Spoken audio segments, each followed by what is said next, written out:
Today's focus on kettlebells and coffee is actually going to be about the plank exercise. We get so many people, right, that they say they can do a plank for 5 minutes, 6 minutes, 10 minutes, 30 minutes.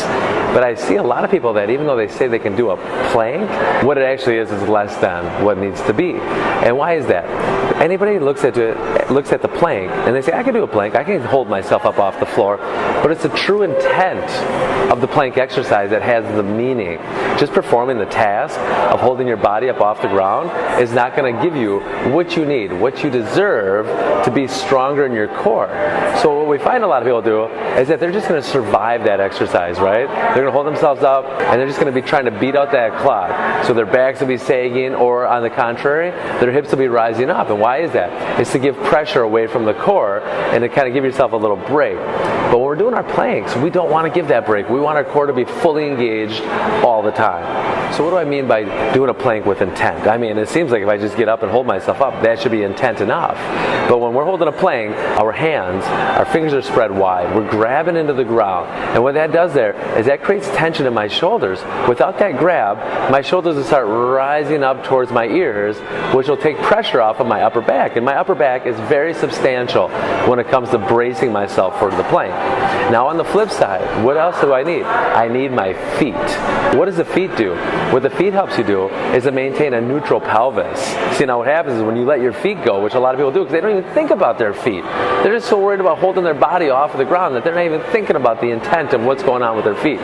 So when I plug my feet hard into the floor, that creates that tension and it puts my hips in the right spot. And that's all that brace, that's that stabilization. And that stabilization is key for when it comes time to advance some of your planking. In our DVRT world, we love our lateral drags. Holding that plank position. Now I'm lifting one arm off the ground, but I don't want to think about lifting the arm off as much as I want to think about pressing that arm off the ground. Because if I merely just pick my hand up off the ground, that's the task.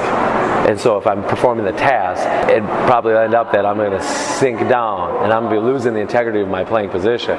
But if I really practice that push on the one arm, pushing through the feet. Now as soon as I pick up that arm, my body doesn't go anywhere. It stays in that same position, even though I've lost the lift. Holding on to the outside of the ultimate sandbag, it's a slow drag. So this is what we're finding out. Social media is a great thing. It's a great tool to share these exercises. But we got so many people on social media that are worried about the task of the movement. They see this task and they're like, oh, I can do that. But they fall short of what it actually is meant to be.